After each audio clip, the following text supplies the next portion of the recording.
ఆయన కృప వలన మాత్రమే రోజు మనం సజీవుడైన దేవుణ్ణి తెలుసుకొని ఆరాధించుటకును నిత్యరాజ్యానికి సిద్ధపట్టుటకును ఇచ్చిన కృపను బట్టి దేవునికి వందనాలు. హల్లెలూయా. అది తెలిసిన వాళ్ళు దేవుని స్తుతించగలుగుతారు. దేవునికి స్తోత్రం. మన వాక్యంలోకి వెళ్ళినట్లయితే ఈరోజు దేవుడు మాట్లాడిన మాటలు కీర్తనలో 1వ అధ్యాయం 1 నుంచి 3 వచనాల వరకు చదువుదాం.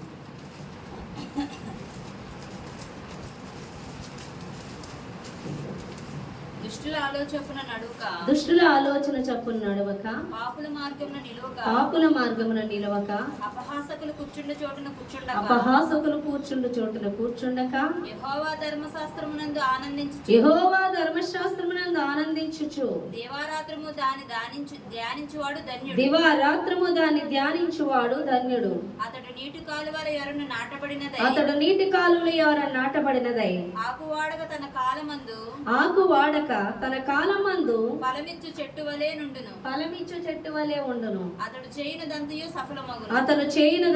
సఫలమగును. హల్లెలూయా.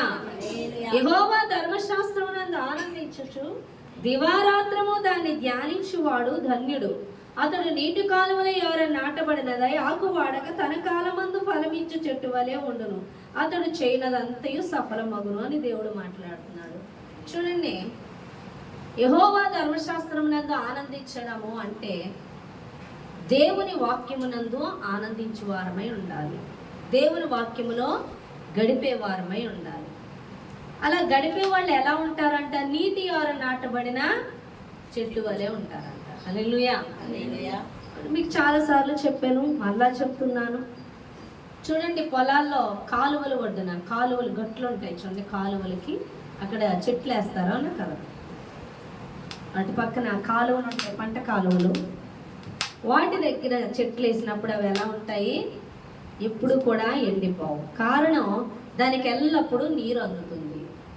వర్షాకాలం పచ్చగా ఉంటుంది, ఎండాకాలం ఎండిపోతుంది నేల. ఎందుకు అంటే నీరు అందక, అవునా కదా? చాలామంది దేవుని సన్నిధిలో గడపరు, దేవుని వాక్యంలో గడపరు, ప్రార్థనలో గడపరు. అటువంటి వారి జీవితాలు ఎలా ఉంటాయంటే ఎండిపోయిన జీవితాల వల్లే ఉంటాయి. ఒక్కొక్కరు దేవుని సన్నిధికి వస్తారు, స్వస్థత కోసం అవ్వచ్చు, అద్భుతం కోసం అవ్వచ్చు, ఆశ్చర్యకార్యం కోసం అవ్వచ్చు, దేనికో దానికి వస్తున్నారు, అవునా కదా? వచ్చినప్పుడు వారు లోకంలో ఉన్నప్పుడు వారు రోగము కోసం కానీ లేకపోతే సమస్యల కోసం కానీ అవి తీర్చుకోవడానికి దేవుని సన్నిధికి వచ్చి ఉన్నారంటే, ఎండిన జీవితాలైనటువంటి వాళ్ళు ఎక్కడికి వచ్చి ఉన్నారంటే నీటి యొద్దకు వచ్చి ఉన్నారు, అనగా వాక్యం యొద్దకు వచ్చి ఉన్నారు. నీరు అంతగానే, అవును కదా? మొక్కలు ఎండిపోతున్నాయి, అబ్బా నీళ్ళు వేయండి అంటే వేయగానే మళ్ళీ పచ్చదనం అందుకుంటారు. అలాగే ఎండిన తమ జీవితాలు కలిగిన వారు ఎక్కడికి వస్తున్నారు? నీటి యొద్దకు వస్తున్నారు. వచ్చినప్పుడు ఏమవుతుంది? పచ్చదనం వస్తుంది, అనగా వారి సమస్య తీరుతుంది. తీరేక మళ్ళీ ఏం చేస్తారు? మళ్ళీ నీటి యొద్ద ఉంటారా? ఉండరు, నీటికి దూరంగా పోతారు. అనగా దేవుని సన్నిధిలో ఉండరు, వాక్యములో ఉండరు, ప్రార్థనలో ఉండరు. కాబట్టి మరలా వాళ్ళ జీవితాలు ఎండని జీవితాలుగా మారిపోతాయి.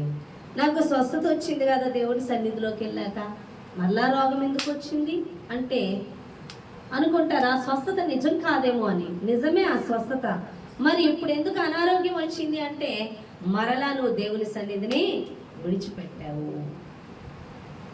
అప్పుడు దీవెన వచ్చింది, ఇప్పుడు ఎందుకు రావట్లేదు అంటే అప్పుడు దేవుడి సన్నిధిలో ఉన్నావు. ఒక ఆవిడ మొన్న అమ్మాయికి బాగోపోతే, అతని అబ్బాయికి బాగోపోతే కిడ్నీస్లో ప్రాబ్లం వచ్చిందంట. చాలా నొప్పి అంట, పనికి వెళ్ళడం మానేశాడంట. సరే, మేము ప్రార్థన చేసినప్పుడు అబ్బాయికి ఆ మర్నాడే రిపోర్ట్స్లో ఏమీ లేవని వచ్చింది. అలాగే అబ్బాయికి స్వస్థత వచ్చింది, పనికి వెళ్తున్నాడు. వాళ్ళ ఇంటికి సువార్త చెప్పడానికి హౌస్ విజిటింగ్కి వెళ్ళినప్పుడు అడిగితే, నిజమే మేము ఒకప్పుడు దేవుళ్ళలో ఉండేవాళ్ళం, అప్పుడు సమృద్ధి ఆశీర్వాదం ఉంది. మేము మళ్ళీ ఎప్పుడైతే వెనక్కి వెళ్ళామో మరలా రోగాలు వచ్చేసాయి, సమృద్ధి కోల్పోయాం. కారణం ఏంటి అంటే వారు నీటి యొరను నాటబడిన చెట్టు వలె కాక వాళ్ళు ఎక్కడున్నారు? దూరముగా ఉన్నారు. కాబట్టి వారి జీవితాలు ఎండిపోతున్నాయి. అర్థమైందా మీకు? కాబట్టి నీ జీవితం ఎండిపోవడానికి గల కారణం ఏంటి అంటే నువ్వు నీటి ఓరన నాటబడిన చెట్టు వలె లేవు అని దేవుడు మాట్లాడుతున్నాడు. హల్లెలూయా. అయితే చాలా మంది అనుకోవచ్చు, అరే నేను వాక్యం చదివేస్తున్నాను, ప్రార్థన చేసేస్తున్నాను, సన్నిధికి వచ్చేస్తున్నాను కదా, మరి నేనెందుకు దీవించబట్టలేదంటే వాక్యము చదివేయడం, ప్రార్థన చేసేయడం, సన్నిధికి రావడం ముఖ్యం కాదు. వాక్యం చదవాలంటే అంటే దేవుడి సన్నిధిలో కూర్చోవాలా? ఎల్లప్పుడూ దేవుడి సన్నిధిలో కూర్చుంటేనే, ఇప్పుడు చెట్టు నీటి దగ్గర ఉంటేనే పచ్చగా ఉన్నట్లుగా నేను ఎప్పుడు వాక్యం దగ్గరే, ఎప్పుడు నేను ప్రార్థనలోనే, ఎప్పుడు మందిరంలోనే ఉండిపోవాలా, లేదా గదిలో ఉండిపోవాలా? అలా అయితే ఇంకెలాగా? మా లోకంలో తిరగడం ఎలాగా? సంపాదించుకోవడం ఎలాగా? అలాగే నా పచ్చగా ఉంటాం. పచ్చగా ఉండాలంటే దేవుని సన్నిధిలోనే ఉండిపోవాలంటే దాని అర్థం అది కాదు. దేవుని సన్నిధిలో ఉండడం అంటే అర్థం ఏంటంటే దేవుని వాక్యము చదువుతున్నప్పుడు దేవుడు నీతో మాట్లాడతాడు. ఏమని మాట్లాడతాడంటే నువ్వు అడిగిన క్వశ్చన్కి నీకు సమాధానం ఇస్తాడు. నువ్వు ఏదైతే అడిగేవో దాన్ని ఆశీర్వదిస్తానంటాడు. అయితే అని ఒక మాట చెప్తాడు.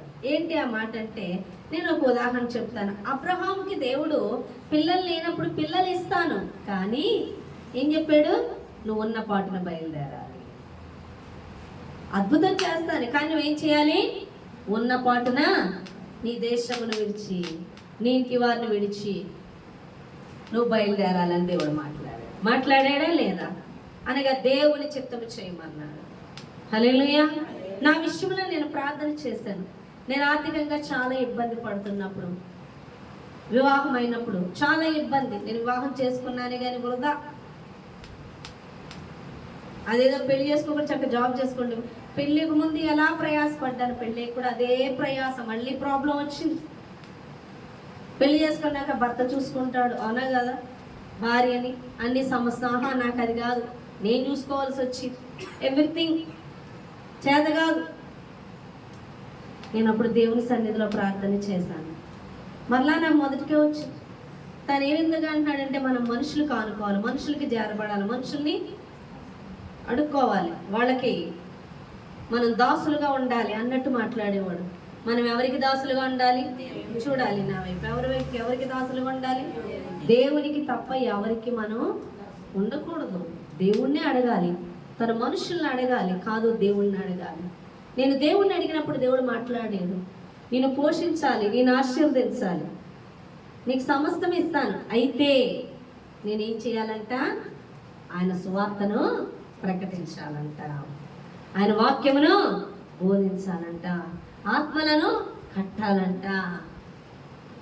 అంటే నువ్వు దేవుని యొద్దకు వచ్చి ప్రార్థన చేసినప్పుడు దేవుడు ఏం చెప్తాడో తెలుసా?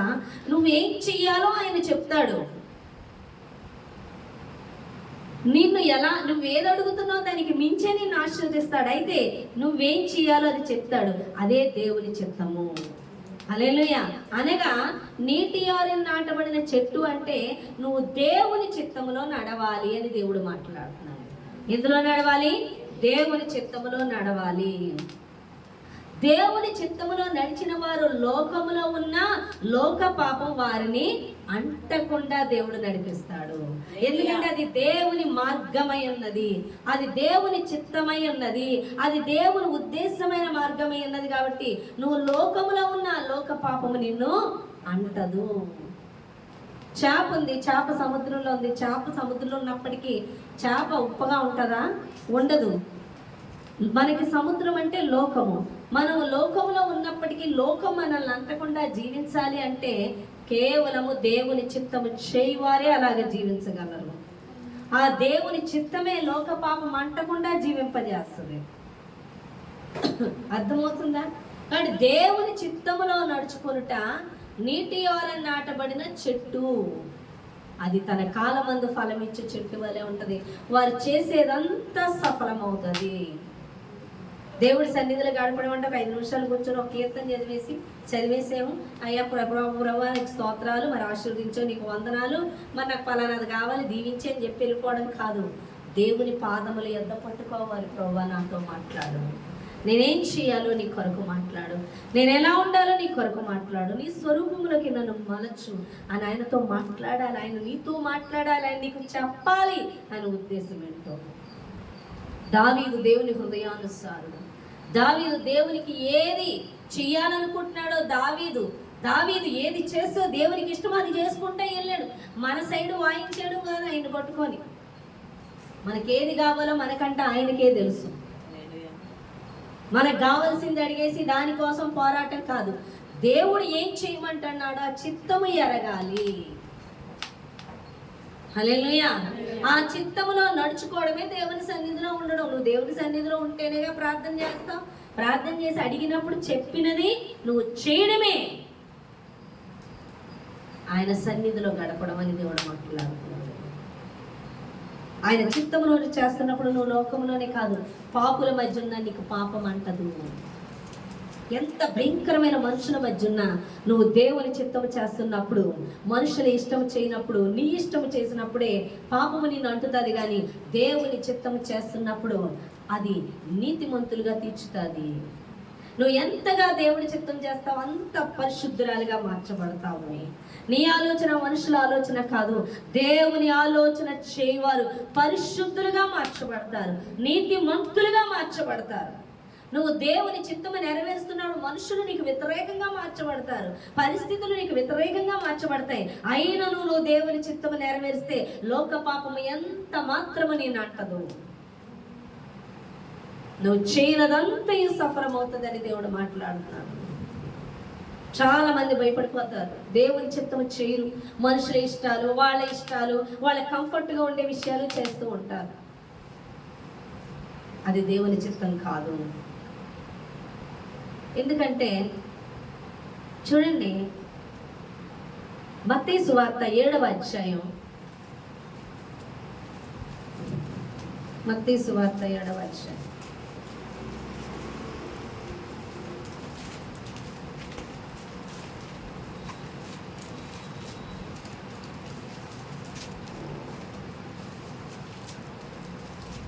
7వ అధ్యాయం 21వ వచనం నుంచి చూడండి. ప్రభువా ప్రభువా అని నన్ను పిలుచు ప్రతివాడును, ప్రభువా ప్రభువా అని నన్ను పిలుచు ప్రతివాడును పరలోక రాజ్యంలో ప్రవేశింపడు గాని పరలోకమందున నా తండ్రి చిత్త ప్రకారము చేయువాడే, పరలోకమందున నా తండ్రి చిత్తము చేయువాడే ప్రవేశించును. హల్లెలూయా.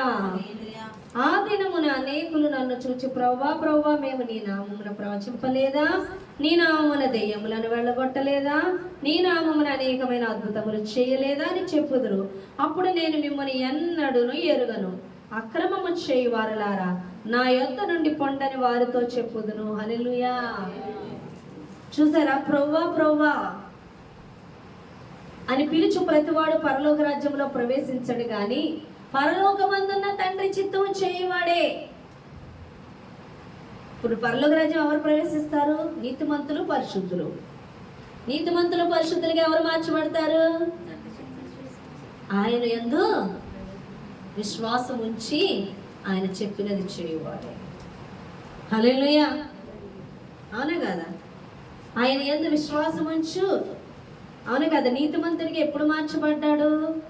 అబ్రహాము దేవుడి మీద విశ్వాసం ఉంచి. ఏ విషయంలో విశ్వాసం ఉంచాడు?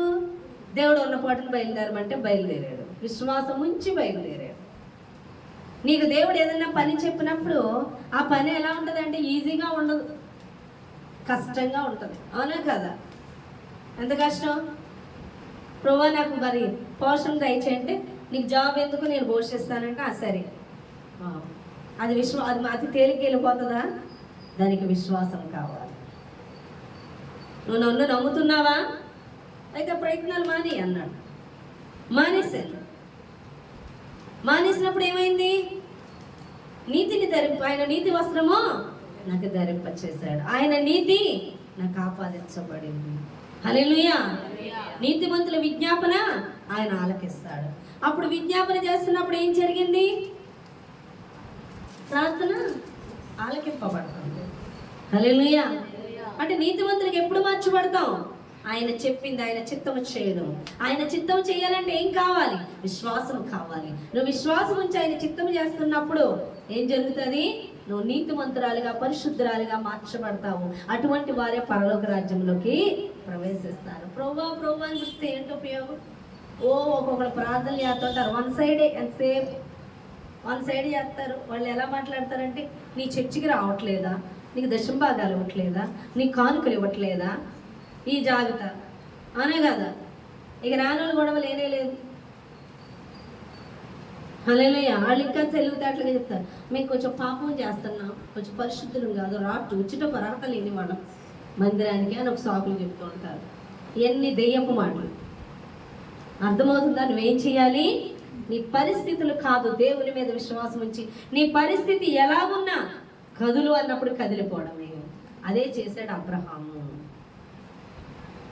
అబ్రహాం పరిస్థితుల వైపు చూడలేదు, దేవుని వైపు చూసి కదిలి అన్నాడండి. హల్లెలూయా. కొంతమంది అంటారంటే, అయ్యా నీ నామంలో మేము దెయ్యాలు వెళ్ళగొట్టలేదా, అద్భుతాలు చేయలేదా, ఆశ్చర్యకారంటే మీరెవరో నాకు తెలియదు, అక్రమం చేయవాళ్ళారా నా యొద్ద నుండి పోండి అంటున్నాడు. అంటే దెయ్యాలు వెళ్ళగొట్టడం, ప్రవచించడం అన్నీ కూడా దేవుని చిత్త ప్రకారమే వెళ్ళాలి తప్ప యేసునామలో వెళ్తాయి, అద్భుతాలు జరుగుతాయి, దెయ్యాలు కూడా ప్రవచిస్తాయి, దెయ్యాలు కూడా మాట్లాడతాయి. అవునా కదా? దెయ్యాలు వర్షాలు కురిపించలేవా? ఇప్పుడు నీకు జ్వరాన్ని రానివ్వా? నీకు ఇప్పుడు జ్వరం వచ్చేమంటే వచ్చేస్తుంది, శాతం తీసుకోవద్దు తెలుసా? మొన్న ఒక అబ్బాయి సాక్ష్యం చెప్పాడు. ఏంటి ఆ సాక్ష్యం అంటే చాలా మంచి సాక్ష్యం. ఆ అబ్బాయి దేవుని ఒక కోసం నిలబడుతున్నాడు. అలా నిలబడుతున్నప్పుడు తను ఒక దాంట్లో వర్క్ చేస్తున్నాడు, వాళ్ళ సొంత బావగారు దాంట్లో షాప్ వర్క్ చేస్తుంటే ఆ బావగారికి కార్లు షెడ్ ఇచ్చిన ఓనర్ వస్తూ ఉంటాడు. అంటే తనతో స్నేహం అంట. వాళ్ళ బావగారు తను మాట్లాడుకున్నట్టున్నారు. ఈ అబ్బాయికి తెలియదు. ఈ అబ్బాయి ఇక్కడికి వస్తున్నాడు. ఇక్కడికి వచ్చిన కాంచి చాలా దేవునికి లోబడుతున్నాడు, దేవుడు చెప్పినట్టే చేస్తున్నాడు. వాళ్ళ బావ నమ్మకార్థ క్రైస్తవ్యం అన్ని రకాల్లో ఉంటాడు, క్రైస్తవుడే కానీ అన్నిటిలో ఉంటాడు. ఉంటే అతనితో ఇతను మాట్లాడుకున్నట్టున్నారు. అతను ఎక్కడికి వెళ్తానంటే బొమ్మల దగ్గరికి వెళ్తానన్నాడు దర్శనం. ఓకే, కానీ ఇది చెప్పొద్దు అని మన ఓనర్కి ఏదో పని ఉందంట శ్రీశైలం దగ్గరలో, మరి నువ్వు ఆ అమౌంట్ తీసుకురావడానికి కారులో తీసుకెళ్ళాలని చెప్పి మరి బావ చెప్పాడు. తన కింద పని చేస్తున్నాడు కాబట్టి తీసుకొని వెళ్ళాడు. వెళ్తుంటే మధ్యదారిలో ఆయనకి డ్రింక్ కావాల్సి నువ్వు డ్రింక్ షాప్ వచ్చిందంటే, ఏ డ్రింక్? కూల్ డ్రింక్ కాదు, వేరే డ్రింక్. నువ్వు తేవు కదా, నేనే తెచ్చుకుంటానని వెళ్ళి తెచ్చుకున్నాడు. అబ్బా దేవుడు సాక్ష్యం కాపాడాడని సంతోషించాడు. సంతోషించి నడుపుతుంటే ఏంటి దేవుడి గురించి మాట్లాడుతూ ఉంటే, నా దేవుడు మాట్లాడతాడంటే ఆశ్చర్యపోయాడు. ఏంటి నీ దేవుడు మాట్లాడతాడా? అయితే నా పిల్లలకి భవిష్యత్తు ఎలా ఉంటుందో ప్రార్థన చేసి నీ దేవుడిని అడుగు, నేను ఇప్పుడున్న స్థలంలో అయినా పెద్ద బిల్డింగ్ వేస్తానా దేవుడిని అడుగు అన్నాడు. అడుగుతాను సార్ అన్నట్టు. అయితే కారు పక్కకి పడుకో అన్నాడు. ఎందుకంటే కలం ద్వారా మాట్లాడతాడు కదా. నవ్వి అలా కాదులేండి సార్, మాట్లాడతాడు దేవుడు, చెప్తానులే అన్నాడు. అయినా ఏ విషయాలకు చెప్తాడు, ఏ విషయాలకు అడగాలి అవి వేరే ఉంటాయిలేండి. ఇంకా ఆయనకి ఎదురించకూడదు, పెద్ద ఆయన ఏం కొంచెం హార్ష్గా చెప్పకూడదు, కొంచెం ఏం చెప్పకూడదు, చాలా నమ్రతగా వెళ్ళాలి, కామ్గా వెళ్ళాడంట. ఈలో ఫోన్ వచ్చిందంట అతనికి. అతను ఫోన్లో అంటున్నంట, అదైపోయాక అలా దర్శనం చూసుకొని వచ్చేస్తాను అన్నాడు. వెంటనే అబ్బాయిని, ప్రభువా నేను ఎక్కడికి తీసుకెళ్తున్నాను, ఇప్పుడు నన్ను అక్కడికి తీసుకెళ్తారా, నేను అక్కడికి తీసుకెళ్ళి తెచ్చడం కరెక్ట్ కాదుగా, నన్ను క్షమించు ప్రభువా, అయ్యో నన్ను ఇరికించారా ప్రభువా, నన్ను కాపాడు, నేనైతే తీసుకెళ్ళలేను, నేను వెళ్ళలేను, నన్ను కాపాడు అని ఒకటే ప్రార్థన చేస్తున్నాడంట. ఇక 100 కిలోమీటర్లు ఉందంట అక్కడికి వెళ్ళడం. అక్కడికి వెళ్ళాక ఒక ఆయన డబ్బులు ఈయనకి 2 lakhs ఇవ్వాలంటే ఇచ్చేసాడంట. 2 lakhs పెట్టుకున్నాక, సార్ ఎటు వెళ్దామంటే, వెనక్కి తిప్పే జోషి, ఎందుకంటే నాకు జ్వరం వచ్చేసింది. ఏమొచ్చింది? నాకు జ్వరం వచ్చేసింది, ఇప్పటికిప్పుడే వచ్చేసింది, నువ్వు వెనక్కి తిప్పే, మనం విజయవాడ వెళ్ళిపోదాం. హల్లెలూయా, నువ్వు ఎంత గొప్ప కార్యం చేసావయ్యా. నాకు వెళ్ళడం ఇష్టం లేదు, నేను ప్రార్థన చేశాను. సరిగ్గా ఇంకా దగ్గర విజయవాడ దగ్గరలోకి వచ్చాక మెడికల్ షాప్కి వెళ్ళి థర్మామీటర్ ఒకటి తీసుకొని వచ్చాడంట. కొంచెం శుభ్రం కడిగి నోట్లో పెట్టుకొని చూస్తే 99 ఉందంట. హల్లెలూయా. ఎవరు చేశారండి కార్యము? దేవుడు చేశాడు. దేవుడి మీద విశ్వాసం ఉంచితే దేవుడు అద్భుతాలు చేస్తాడు. హల్లెలూయా. మిరాకిల్ జరిగింది. దేవుని చిత్తానుసారమైన కాంతి ఏదైనా మనం ఒప్పుకోకపోతే దేవుడు తప్పించేస్తాడు. నువ్వు ఇష్టపడేళ్తేనేమో కానీ ఇష్టపడకపోతే నీ చిత్తము కాంది, నీ మార్గము కాంది, నాకు వద్దయ్యా నువ్వు ఇష్టపడినప్పుడు ఆయన ఖచ్చితంగా ఆయన చిత్తంలోనే నడిపిస్తాడు. ఆయన చిత్తం నీకు బయలుపరుస్తాడు, నీకు బయలుపరిచి నడిపిస్తాడు నువ్వు అది కోరుకుంటే. కాబట్టి నేను నీ నామలో దెయ్యాన్ని వెళ్ళగొట్టలేదని మీరు ఎవరో నాకు తెలియదు అన్నారు. ఎందుకని? వాళ్ళు దేవుని చిత్తము ఎరిగి చేసిన వారుగా కాకుండా వారి ఇష్టములు నెరవేర్చువారుగా ఉన్నారన్నమాట అక్కడ. హల్లెలూయా. కాబట్టి మీరు ఎవరో తెలియదని దేవుడు మాట్లాడుతున్నాడు. మరి ఎవరు అంటే తండ్రి చిత్తము చేయువారే. తండ్రి చిత్తము ఎవరైతే చేస్తారో వారు నీటి యోర నాటబడిన వారే అంటారు. తండ్రి చిత్తము నువ్వు ఎప్పుడైతే ఆయన పాద సన్నిధిలో గడిపినప్పుడు, వాక్యము చదివినప్పుడు ఆయన నీ పట్ల కలిగి ఉన్న ఉద్దేశము నీకు చెప్తాడు ఆయన. అవునే కాదా? ఇవన్నీ ఏం లేఖలండి? ఇవన్నీ మనకి యేసయ్య రాసిన ప్రేమ లేఖలు. హల్లెలూయా. ఆయన నిన్ను ఎంతగా ప్రేమిస్తున్నాడో చెప్తున్నాడు, నిన్నేం చేయమంటున్నాడో చెప్తున్నాడు. అది నువ్వు చేయడానికి సిద్ధపడడమే ఆయన చిత్తములో నడుచుకోవడం. హల్లెలూయా. ఆయన చిత్తములో నడుచుకుంటున్న నువ్వు ఆయన యొక్క సన్నిధిలో ఉన్న వ్యక్తి అవుతావు. ఎందుకంటే ఆయన చిత్తము చేయాలంటే నీ వల్ల నా వల్ల కాదు. ఆయన చిత్తము చేయాలంటే ఆయనుండే నీ చేత చేయించాలి. ఆయన లేకుండా నువ్వేమీ చేయలేవు. ఆయన ఏ పని అప్పగించాడో ఆ పనికి నేను అభిషేకించుకోవాలి. ఆయన నీకు తోడై ఉండాలి. ఆయన నీకు ముందుగా నడవాలి, మార్గాలు సరళ పరచాలి. నువ్వు ఆయన చిత్తానికి ఇష్టపడినప్పుడు అప్పుడు ఎవరుంటారు నీతో నిత్యమో? ఆయనే ఉంటాడు. ఆయన ఉన్నప్పుడు ఆయనలో ఉన్న నువ్వు ఎలా ఉంటావో నిత్యమో ఆకు వాడక తగిన కాలమందు ఫలమిచ్చు చెట్టు వలె ఉంటావు. నువ్వు చేయనదంతా సఫలమవుతుంది. అర్థమైందా మీకు? హల్లెలూయా. కానీ దేవుని సన్నిధిలో ఉండడం అంటే ఒక గదిలోకి వెళ్ళిపోయి ఒకటే వాకింగ్ చేసేసి ఒకటే ప్రార్థన చేసేసి నీకు కావాల్సింది అడిగేసుకొని ఏదో వాకింగ్ చదవమన్నాడని చదివేయడం కాదు. ప్రార్థన చెయ్యాలి. దేవుడు ఏం చేయమంటున్నాడో అదే అడగడం ప్రార్థన. అది అడిగినప్పుడు దేవుడు నీతో చెప్పినప్పుడు అది చేయాలి. అది చేయడం సామాన్యమైన విషయం కాదు. అది నీవు చేయడం మొదలుపెట్టు, ఒక మొదటి అడిగే నీకు సమస్తము వ్యతిరేకం వచ్చేస్తుంది. అర్థమవుతుందా మీకు? అందుకే అంటాడు నేను నీకు తోడై ఉన్నాను అంటాడు. అందుకే ఎందుకు తోడై ఉంటాడు? నువ్వు సినిమాలు చూస్తున్నాను తోడై ఉంటాడా? లేదా నీకు నచ్చిన పనులు చేసుకుంటున్నావు నీకు తోడై ఉంటాను, నువ్వు పనికి మన పనులన్నీ చేసుకుంటా అంటున్నాడా?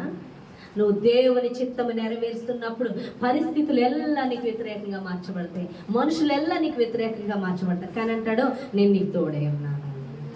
భయపడకము.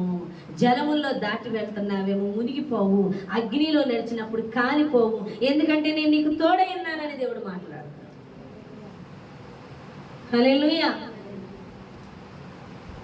నేను ఇంట్లో చాలా శ్రమ వచ్చేసింది. మా ఇంట్లో చాలా డిస్టర్బెన్స్ మా ఇంట్లో ఎంతసేపు డిస్టర్బెన్స్.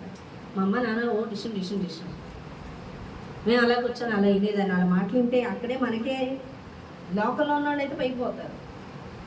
అర్థమవుతుందండి? పైకి వెళ్ళరు, వాళ్ళు కిందకి వెళ్తారు అనుకున్నాను. హల్లెలూయా. లోకల్లో ఉన్న వాళ్ళు అయితే చస్తారు. అంత గొడవలు ఎందుకు వస్తున్నాయి అర్థంగా ఏంటి? అక్కడికక్కడే గొడవ. ఏం లేదు, సింపుల్గా మా నాన్న చక్క మమ్మల్ని చదివించాడు. మా అమ్మ అంటాం ఎన్నాళ్ళు చదివిస్తావు? ఎప్పుడు కొత్త ఉద్యోగాలు ముసలోళ్ళు అయ్యాక ₹1 వెనకేసావా? 3 ఆడపిల్లలు, ₹1 కూడా నువ్వు వెనకేయలేదు. పిల్లలకి పెళ్ళిళ్ళు ఎలా చేస్తావు? చదివించానుగా, వాళ్ళకి జాబులు వస్తాయి. ఎప్పుడు వస్తాయి? ఎప్పుడు పెళ్ళిళ్ళు జరుగుతాయి. వీళ్ళకి జాబులు వస్తే నువ్వు కట్టినవా? దేవుడే చూసుకుంటాడు. ఏంటి దేవుడు చూసుకునేది? అంతే పెద్ద గొడవ. అప్పటికే నేను దేవుళ్ళు కొత్తగా వేసేలోకి వెళ్తాను. నిజమే కదా, ఇది నిజమే కదా, నిజమే. ఎలా జరుగుతుంది? ఎలా ఒకసారి ఇంత బాగా మనసు విసిగిపోయి సేవకురాల దగ్గరికి వెళ్ళాడు. ఆ రోజు రాత్రి సేవకురాలు మీటింగ్స్కి వెళ్ళొచ్చి పడుకుని పోయేవారు, నిద్ర పట్టేసేదాన్ని. ఊమలు వేసేవారు, పడుకునిపోయారు. అక్కడ బైబిల్ ఉంటే బైబిల్ చదువుకున్నాను. బైబిల్ చదువుతూ అందులో నాకు వచ్చిన మాటలు, నువ్వు భయపడకము, నేను నీకు తోడై ఉన్నాను. ఈ ధర్మశాస్త్రం అంతటినీ కూడా నువ్వు బోధింపక తప్పిపోకున్నట్లు జాగ్రత్త పడము. ఈ ధర్మశాస్త్రం అంతటినీ నువ్వు చదవాలి, నువ్వు పాటించాలి, నువ్వు ఇతరులకు బోధించాలి. ఫస్ట్ మాట నాకు అదే వచ్చిందండి. ఆవిడ మ్యారేజ్ అవ్వలేదు, నాకు ఇంట్లో సమస్య. అప్పుడు ఆ మాట నేను గురిపెట్టుకున్నా, నన్ను వాక్యం చదవమంటున్నాడు, ఎక్కువ నన్ను వాక్యం బోధించమంటున్నాడు. సరే అయితే నేను చెప్పేస్తానని చెప్పి వెళ్ళి సువార్త చెప్పడం మొదలెట్టాను. ఏం చెప్పాలి? ఒక ఆవిడైతే ప్రార్థనకి రావాలి, వెళ్ళాలని వెళ్తుంది, కానీ ఎక్కడికి వెళ్ళాలో తెలియక ఏడుతుంది ఆవిడ ఎందుకు ఏడుతుందో నాకు అర్థం అవ్వలేదు. నాకు అసలు ఏం తెలియదు యేసుప్రభువారి గురించి. ఆవిడ దగ్గరికి వెళ్ళిపోయి, అక్క నేను ఒక స్టిచ్ కనుగొన్నాను, ఆవిడ పెళ్ళి చెప్తుంది పాస్టర్ గారు మీరు వచ్చింది అంతే. ఈరోజు ఆవిడ కూడా కాకినాడలో సంఘం పెట్టింది, నడిపించేసారు. స్టార్టింగే ఒక ఆవిడ నడిపించారు. అరే మంచి చోటుకి తీసుకెళ్ళవరా నన్ను వాక్ సంతోషించేసారు.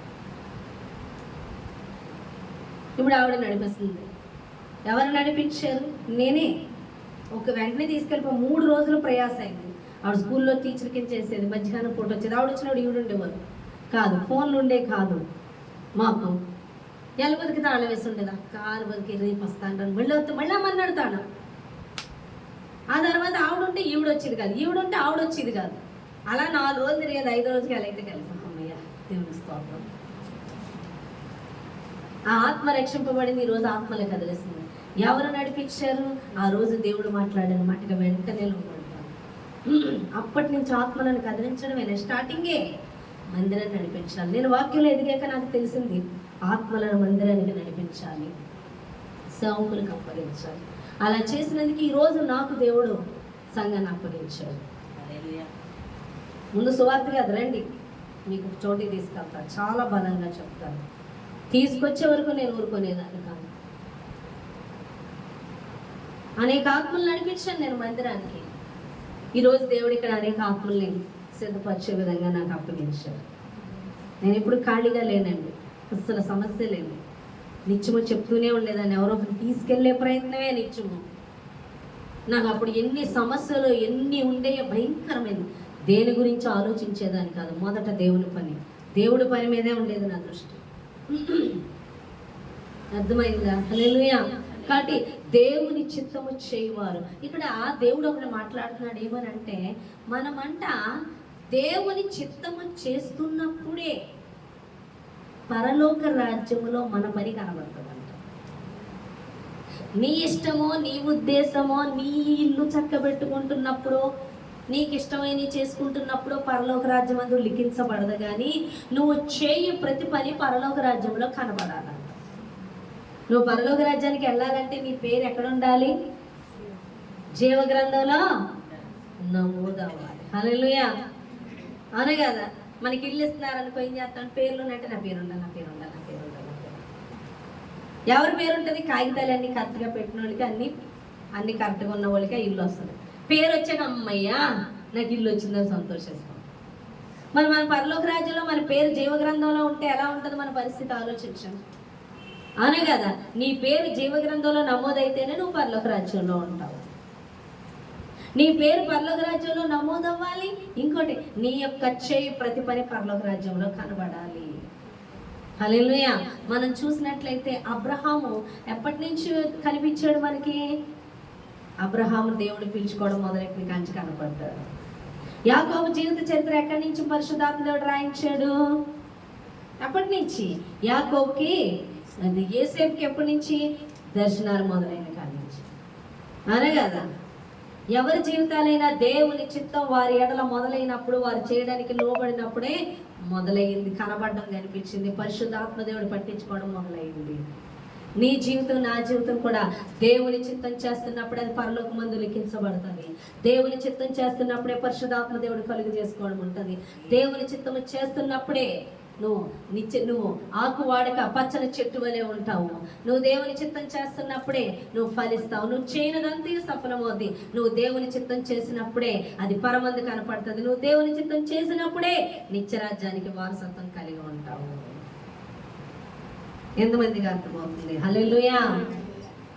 కాబట్టి దేవుడి సన్నిధిలో గడిపిన వాళ్ళు దీవించబడతారు అంటే వాక్యం చదివేమా, ప్రార్థన చేసేవా కాదు. దేవుడు ఏం మాట్లాడుతున్నాడో, ఏం చెప్తున్నాడో వినాలి. ఆ విన్నది, ఆ చెప్పింది నువ్వు చేయడము దేవుని చిత్తములో నడవడం. అలా నడుస్తున్నప్పుడు నువ్వు లోకంలో ఉన్నప్పటికీ కూడా నువ్వు నీతిమంతురాలిగా ఉంటావు, కానీ పాపాత్మురాలుగా ఉంటావు. ఎందుకంటే నువ్వు దేవుని నీతిని నెరవేరుస్తున్నావు. ఏ విధంగా అంటే నువ్వు దేవుని చిత్తం చేస్తున్నావు. అందుకే ఎవరైనా వచ్చినా చెప్పినా నేను అంటాను, నీ పాపము తొలగింపబడి నీ జీవితంలో సక్సెస్ తొందరగా రావాలంటే దేవుడు ఏం చెప్తున్నాడు అది చేయండి అంటారు. అది పక్కనే చేస్తాం అంటే కొన్ని డిస్టర్బ్లో ఉన్నాయి. ఏంటి నీకు ఉండేది డిస్టర్బ్, ఇంకా డిస్టర్బ్ తీసుకుంటుంది సాతాను. నువ్వు ఎంతకాలం ఉంటావు అంతకాలం ఉండొచ్చు. అర్థమవుతుందా? సాతాను నేను జీవితాంతం ఉంచగలదు. సాతాను తొలగిపోవాలి నీ యొద్ద నుంచి అంటే దేవునికి లోబడాలి, అనగా దేవుని చిత్తము చేయాలి. అప్పుడు వాడు నీ యొద్ద నుంచి పారిపోతాడు. ఎవరైతే దేవుని చిత్తం చేస్తారో వారు ఎలా ఉంటారో తెలుసా? అపవాదిని ఎదిరించు వారుగా ఉంటారు. దేవుని చిత్తము చేయని వారు అపవాదికి లొంగిపోతారు. వాళ్ళు దురాత్మల చేత బంధింపబడి ఉంటారు. ఈరోజు నీకు రోగాలు ఎందుకు వస్తున్నాయి? భయంకరమైన రోగాలతో ఉంటారు, భయంకరమైన ఆర్థిక ఇబ్బందులతో ఉంటారు, భయంకరమైన దాస్యంలో ఉంటారు, బంధకాల్లో ఉంటారు, వ్యసనాలతో ఉంటారు, త్రాగుడు బంధకాల్లో ఉంటారు, వ్యభిచారంతో ఉంటారు. ఒక్కొక్కళ్ళ మనుషులకి ఎడిక్ట్ అయిపోయి ఉంటారు, ఆ మనుషులకి బంధింపబడిపోయి ఉంటారు. వాళ్ళనే కోరుకుంటారు, వాళ్ళు లేకపోతే ఉండలేం, బతకలేం. ఒక్కొక్కళ్ళు డబ్బునే ప్రేమిస్తారు, ఒక్కొక్కళ్ళు వస్త్రాలనే ప్రేమిస్తారు, ఒక్కొక్కళ్ళు శరీరాన్నే ప్రేమిస్తారు, ఒక్కొక్కళ్ళు అందాన్నే ప్రేమిస్తారు, ఒక్కొక్కళ్ళు ఇంటినే ప్రేమిస్తారు. ఇంట్లో ఆ యొక్క ఇంటి అందాన్ని ప్రేమిస్తూ ఉంటారు, ప్రకృతిని ప్రేమిస్తూ ఉంటారు, మనుషులు ప్రేమిస్తూ ఉంటారు, లేదా మనుషులు వాళ్ళని పొగడాలని ఆలోచిస్తుంటారు, మనుషులు వాళ్ళని పట్టించుకోవాలని ఆలోచిస్తుంటారు. అనేకమైన బంధకాలతో బంధింపబడి ఉంటారు. ఇవన్నీ కూడా దేవుడి నుంచి దేవుని చిత్తము చేయకుండా నేను బంధించే బంధకాలు. ఒక్కొక్కరు త్రాగుడు, ఒక్కొక్కరు బెట్టింగ్స్, ఒక్కొక్కరు ఫోన్లు, ఒక్కొక్కరు రీల్స్, ఒక్కొక్కరు పాటలు, ఒక్కొక్కరు డ్యాన్సులు, ఒక్కొక్కరు సినిమాలు, ఒక్కొక్కరు నాటికలు, ఒక్కొక్కరు లోకస్తులతో మాటలు, ఒక్కొక్కరు ఎంతసేపు తిరుగుతూ ఉంటారు, ఒక్కొక్కరు ఎంతసేపు ఫోన్ ఇన్ కార్యక్రమాలు, లవర్స్ అని. అర్థమవుతుందా? అక్రమ సంబంధాలని, వ్యభిచారం అని. ఒక్కొక్కరు ఎంతసేపు చదువు పిచ్చి, ఒక్కొక్కరికి ఎంతసేపు నవల్స్ పిచ్చి, ఒక్కొక్కరికి ఎంతసేపు న్యూస్ పిచ్చి, వాళ్ళకి ఎంతసేపు సమస్యల గురించే ఆలోచిస్తూ ఉంటారు. ఇవన్నీ కూడా దురాత్మలే. నువ్వు దేవుని చిత్తము చేస్తావా, నీ జీవితంలో అన్నీ కూడా సఫలమవుతాయి. ప్రతిదీ సక్సెస్ఫుల్గా ఉంటుంది. నీ దృష్టి ఉంచవలసింది దేవుని మీద. దానికి మించి నువ్వు ఏదో ఆలోచించినా దేవుని చిత్తం ఎరగలేవు, దేవుని నీతిని నెరవేర్చలేవు. నువ్వు అనుకుంటున్నావు నీతిమంతురాలు అని, నీతిమంతుడు అని. నువ్వు పాపంతో ఎప్పుడో బంధింపబడి ఉన్నావు, వ్యసనాలతో బంధింపబడి ఉన్నావు, బయటికి రాలేక ఉన్నావు. కానీ ఎవరైతే దేవుని చిత్తము నెరవేరుస్తారో వారి మీద కూడా సాతాను దాడి ఉంటుంది, కానీ అది స్వాధీనపరచుకోలేదు వాళ్ళని. కానీ వాళ్ళకు పోరాటం ఉంటుంది. అందుకే దేవుడు అంటున్నాడే, అందుకే ఏమంటున్నాడు పౌలు? మంచి పోరాటం పోరాడి తిని, నా పొరుగు కడముట్టించి తిని, విశ్వాసమును కాపాడుకుంటుని. పోరాటము పోరాడాలి, నువ్వు పోరాడాలి. నీ శరీరముతో పోరాడాలి, బాహ్య సంబంధాలతో పోరాడాలి, వ్యతిరేకతతో పోరాడాలి. నీవు కోపము, ఒక్కొక్కరికి కోపం, ఏదన్నా మాట అంటే చాలు నోరు జారేస్తా, అదొక పాపం. సాతాను రెచ్చగొడుతుంది. నేను నోటంట పాపము చేయించాలని, దేవునికి వ్యతిరేకంగా కాని మాట అనిపించి, దేవుని ఎదుట నేను నిలబెట్టాలని, నిన్ను అనేక మాటలు అనిపించాలని సాతాను నీ ముందు కోపం తెప్పిస్తూ ఉంటాను. వెంటనే మనం లోబడిపోతూ ఉంటాం. దాన్ని మనం జయించవలసి ఉన్నది.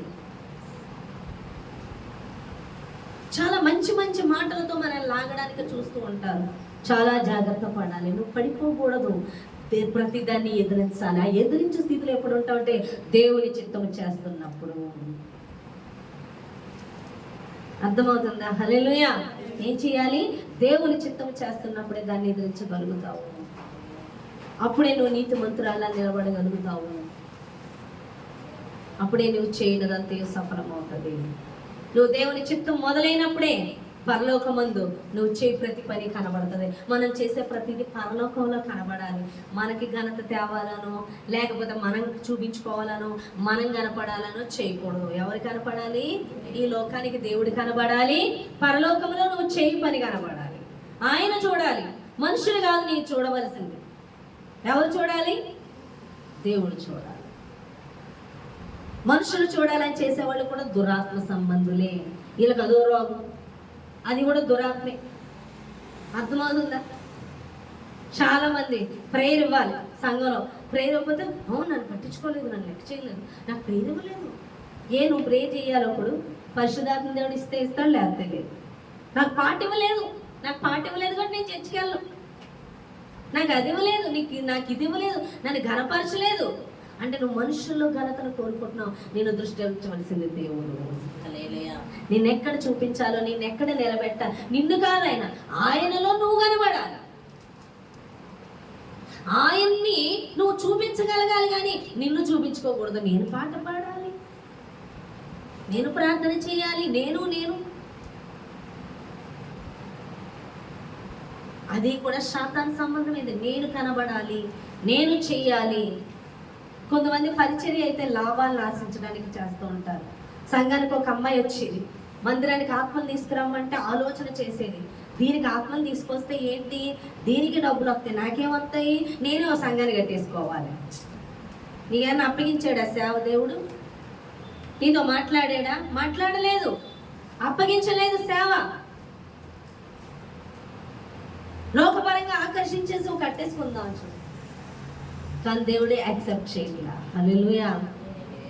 దేవుడు తన ఒక ఇజ్రాని దేవుడు చూపించాడు దర్శనంలో.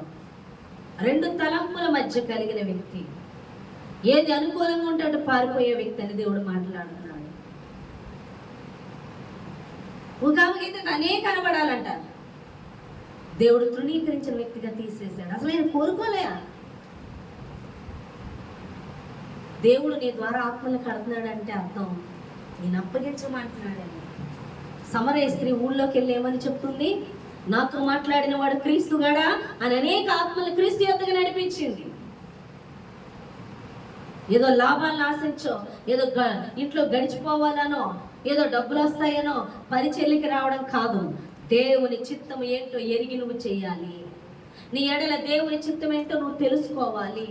నీ ఎడల దేవుడు మాట్లాడుతున్నది దర్శనాల ద్వారా, కళల ద్వారా, వాక్యము ద్వారా, నీతో మాట్లాడడం ద్వారా చెప్పినప్పుడు నువ్వు ఆయన యొక్క ప్రణాళికలో నడిచినట్లయితే నువ్వు చేయనదంతయు సఫలమవుతుంది. నువ్వు ఆకు ఆడక నీటి ఆరని నాటబడిన చెట్టు వలె ఉంటావు. నువ్వు పచ్చగా ఉంటావు ఎల్లప్పుడు, అనగా నువ్వు ఆశీర్వదింపబడుతూ ఉంటావు. నువ్వు చేసేదంతా సఫలమవుద్ది. నువ్వు దేవుని చిత్తం మొదలెట్టినప్పుడే పరలోకంలో నీ పని కనబడడం మొదలవుతుంది. హల్లెలూయా. కాబట్టి ప్రియమిట్లారా, దేవుని దినాన మాట్లాడుతున్నాడు. పరలోక రాజ్యానికి వెళ్ళాలంటే దేవుని చిత్తము చేయాలి. అపవాదికి లోబడిపోడు కదా, అపవాదిని ఎదిరించాలంటే దేవుని చిత్తంలో ఉండాలి, అనగా దేవునికి లోబడాలి. వాక్యం చదివంటే ఒక కీర్తన చదివితే దీవెన అని చెప్పలేదు దేవుడు. వాక్యం చదవాలి. ఎందుకు అంటే దేవుడు మనస్సు ఏంటో నీ ఎడల తెలుసుకోవడానికి. అది తెలియకుండా నువ్వు మొత్తం బైబిల్ చదివినా వృధాయే. ఎందుకు ఉపయోగం? దేవుని చిత్తమే కనుగొనలేకపోయావు. దేవుడు ఎలా నడుచుకోమంటున్నాడో తెలుసుకోలేకపోతున్నావు. దేవుడు ఏం చేయమంటున్నాడు, ఏ రోజు ఏం చేయమంటున్నాడో నువ్వు తెలుసుకోలేకపోతున్నావు. ప్రతి క్షణం దేవుడు మాట్లాడతాడు. నిన్న అలెక్యాను శ్రవణ హాస్పిటల్కి వెళ్ళారు. హాస్పిటల్కి వెళ్ళి పరిచయం చేసి వచ్చినప్పుడు దేవుడు నాకు ఆ క్షణమే దేవుడు మాట్లాడుతున్నాడు. మొదట వాళ్ళ అమ్మగారు హాస్పిటల్లో ఉన్నారు. వాళ్ళ అమ్మగారు హాస్పిటల్లో ఉన్నప్పుడు దేవుడు వాళ్ళ ద్వారా చాలా మందికి సువార్త చెప్పించారు. అలేఖ్య ద్వారా అక్కడ ఒక కుటుంబం కదిలింది. ఆ కుటుంబం దినాన్ని ప్రేయర్ పెట్టించుకుంటారు, రమ్మంటుంది. లోబడుతున్నారు ఆ ఫ్యామిలీ అంతా. ఎన్నాళ్ళు దేవుని దగ్గరికి వెళ్ళారు కానీ అసలు ఏమీ తెలియదు అంట వాళ్ళకి. తర్వాత ఆమె వచ్చేసినట్టే హాస్పిటల్లో వాళ్ళు ఫోన్ నెంబర్లు తీసుకుంటుంది, కంటిన్యూ అవుతుంది. నాకు అనిపించింది, త్వరగా ఎవరు లోబడతారో తెలుసా? రోగాలతో ఉన్న వాళ్ళే లోబడతారు, సమస్యలు ఉన్న వాళ్ళే లోబడతారు.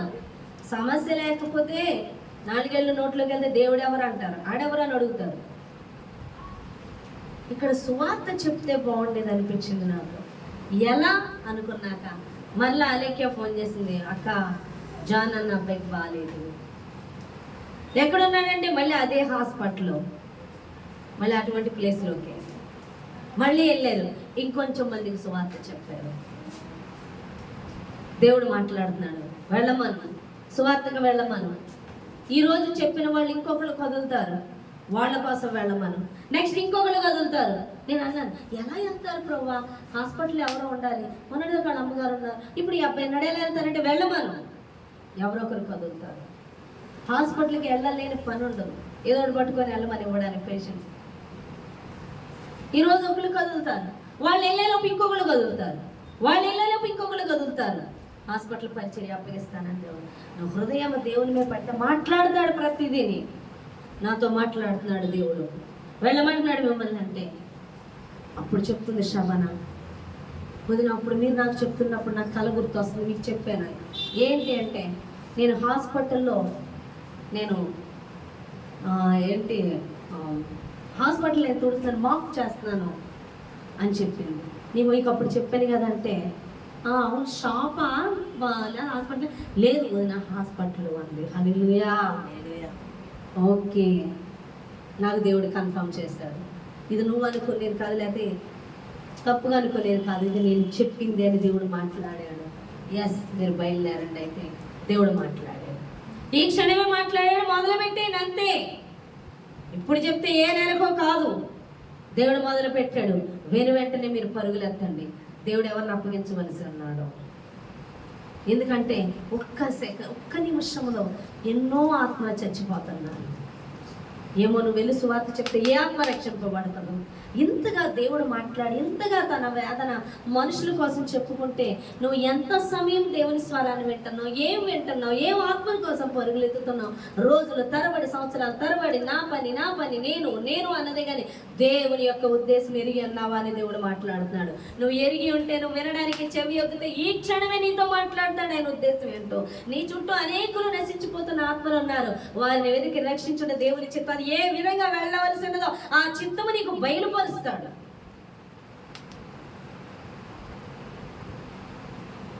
మాట్లాడక లేకుండడానికి ఆయన మూగవాడు కాదు, నీకు మాట ఇచ్చిన దేవుడు ఆయన.